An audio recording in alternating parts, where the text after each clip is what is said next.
Hi. When most people think about Wes Craven, they think about a certain razor blade wearing lunatic, and when a lot of people think about Tobe Hooper, there's a kind of a chainsaw that comes into play. Me, I grew up trolling the horror section and well, originally picture discs and then the video discs, and then in the VHS section to see the big box movies that came along, the little gems that you'd find. And Scream Factory does a really good job of getting those little gems out there. I'm going to be unboxing and reviewing a couple of those today, and we're going to start with Tobe Hooper's The Funhouse. Hopefully the lighting's good here for this one. This is an incredible cover. The Funhouse is it's a great little film. It's kind of a suspense. In a way, you can call it a slasher film of sorts. Kind of a monster film. It has a very heavy Frankenstein theme. But I'm going to get into that more in the review part of the section. But right now, let's look at the DVD and unbox it. This is the slipcase here. This is the collector's edition. Scream Factory do the collector's editions with the slipcover. This is the new artwork, and it's probably yeah, it's Nathan. So let's unbox this thing right now.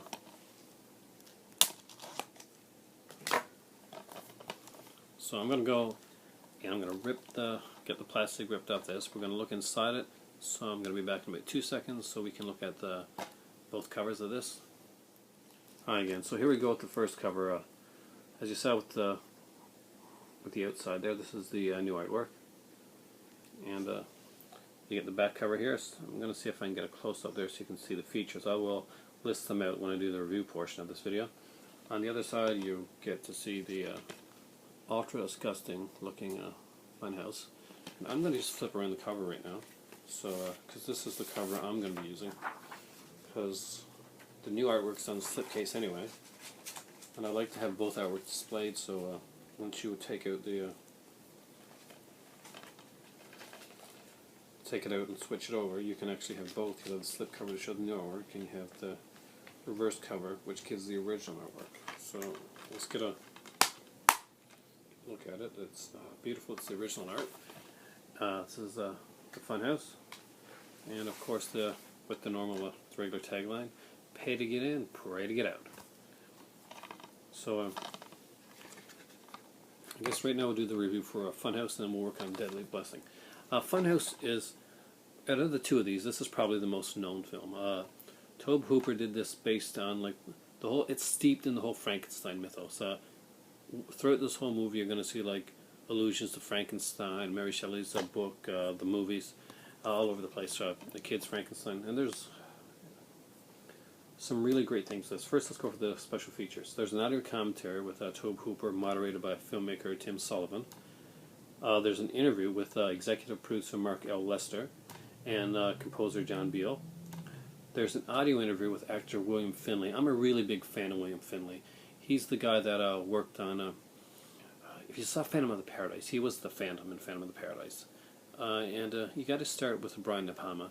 If you've got the Criterion version of Blowout, then one of Brian De Palma's early films, Murder a la Mode, is a special feature on the DVD. And it stars William Finley as the killer on that one, I think. It's a really good film. And well, for what it is, if you like De Palma. Of course, the audio interview, which is really good, by the way, though some of the stuff in the commentary and some of the stuff in the audio interview with Finley doesn't totally mesh, but it's up to you to decide which one you think is really telling the truth. Of course, there's always a theatrical trailer, TV spots, and there's an and more. I haven't gotten through this to see what the and more is yet, but it's always something interesting and fun with the Scream Factory. This film here, by the way, has a lot of big actors in it, surprisingly. Elizabeth Berridge would go on to be in Amadeus, and but for me, the biggest guy would be the guy that played the Barker, which is that may be one of the other interviews that are in there, actually. Kevin Conroy. I know there's an interview with him on there as well. Kevin Conroy, if you're a fan of science fiction, and if you remember that 90s Outer Limits series that came on on the Sci-Fi channel. Well, he was the voice that the controller voice here at the beginning of every episode. You know, do not adjust your sets. I can't do it the way Kevin Conway did. I promise no more impressions. Anyway, this is a really great monster film. Basically, what you get here, a girl goes out for a first date with a guy that she really likes. Her parents don't want to go out, so she kind of sneaks out, goes into the carnival with another couple, and they decide to go into the funhouse, and basically they kind of dare each other to stay there. They see something that you really shouldn't see, and pay to get in, pray to get out, is pretty much what happens from then on. It's really good. It's a very suspenseful film, extremely well done, and it's one of the films that really, really holds up well today. And as you can see, both the artwork and the original, it's great. Some people take the stickers off, but I love the sticker on this. It's right up to a Carnival of Terror. And so next up, we're going to do the Deadly Blessing. Now, to the two films that I'm going to be unboxing and reviewing today, this one is actually my favorite. Most people will claim Funhouse as the favorite. It is known as a seminal classic. This is the lost one, and this is a Wes Craven one that I really, really find fun. I think it's highly underrated. It stars Maren Jensen, who a lot of people will know. If you're an old school Battlestar Galactica fan, then you will know her from as one of the leads in the original Battlestar Galactica series. So right now, let's get this one unwrapped, and then we'll once I get the plastic off, I'm going to come back and we're going to look at it, and I'll do the review. Okay, anyway, we're back with it's now open. Here's the DVD opened up. You can see the thing. It almost looks like a Stepford Wives scene thing there. I would love to see Scream Factory put out a set of Stepford Wives. Right now, I've only got my copy I got from more nefarious sources with Stepford Wives, Revenge of Stepford Wives, Stepford Children, Stepford Husbands. Most people don't know there's 4 of them. So here's Deadly Blessing. Here's the case on the inside. There's the DVD. I'm going to just flip around because, like I said before, I like to have the original art, and I find the original cover for Deadly Blessing extremely beautiful. I watched this one recently on Netflix. Like a lot of people, I'd forgotten a bit about it, and I wanted to know if it was one that was worth the upgrade to and it definitely was. Anyway, as you can see, the original cover for Deadly Blessing is incredible. I love this cover. You know, it does have kind of a nightmare feel to it, I guess, the whole, and even a kind of a Deadly Friends feel, if you want to think about it that way. Here's the back on this one. There's no Stepford Wife scene thing on here. We do see Ernest Borgnine. I mentioned the cast in a minute, but let's go through the special features on this one. It's got audio commentary with director Wes Craven, and as I mentioned before in other reviews, Craven does amazing commentaries. I can listen to Craven talk for hours, and Lord knows I have. Interview with Susan Buckner, writers Glenn M. Bennis and Matthew Barr, TV spots and theatrical trailer. So there's a few things on here. For me, the Craven commentary will be the thing that I'll go back to most. I frequently listen to Craven commentaries a lot. Now, Deadly Blessing is a fun mix hodgepodge of a horror film. Like I mentioned before, Maren Jensen from Battlestar Galactica, other science fiction shows as well, and Sharon Stone, one of her early roles, is actually in this film.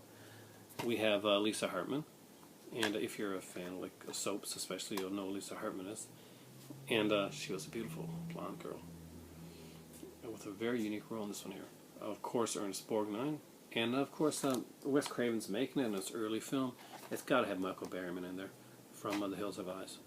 And I love Michael Berryman. It's a very strange, weird role, and it's not the normal one for him. Well, it's still a strange role, but he's not it's not giving away too much to say that he's not the killer. In fact, he's the victim. But it's a really different film. Basically, there's a I'll read at the back here, but I'll say it my own way anyway.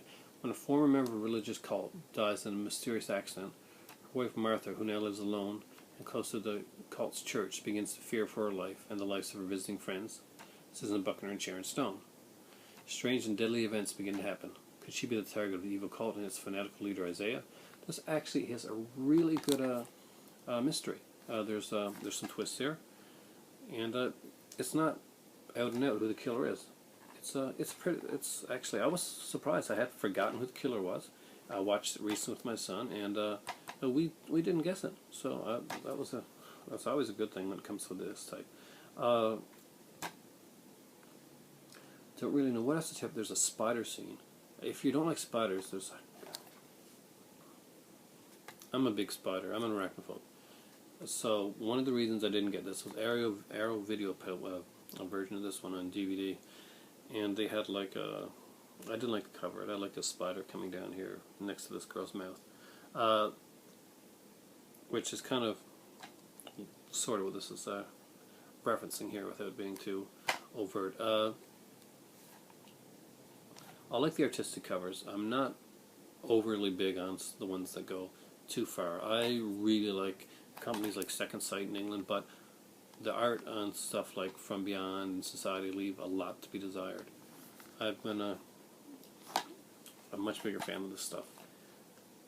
Anyway, these are two, and if you're at HMV or you're near an HMV, right now you can pick these up, these editions anyway, for 2 for $30.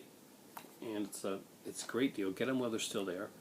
Deadly Blessing, Wes Craven, Lost Classic, highly recommend it. And Funhouse, the same. I cannot. Scream Factory just keeps blowing me away. I have 2 ordered, which I will hope come in soon, and I will definitely come on here and do a unboxing review of those. And those are The Burning and The Town That Dreaded Sundown. As a lot of you know, The Town That Dreaded Sundown actually has The Evictors as well on it, which is the film that I actually wanted that DVD for. So here we go, Deadly Blessing, The Funhouse, pick them up, Scream Factory, great films. Deadly Blessing, especially for me, was an amazing film, though The Funhouse is an incredible film as well. It's just, this one, there's something about this film that really resonates with me, even after all these years.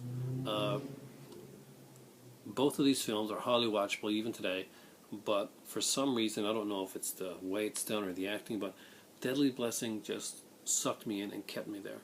I've got to rewatch The Funhouse, so maybe it'll do the same thing.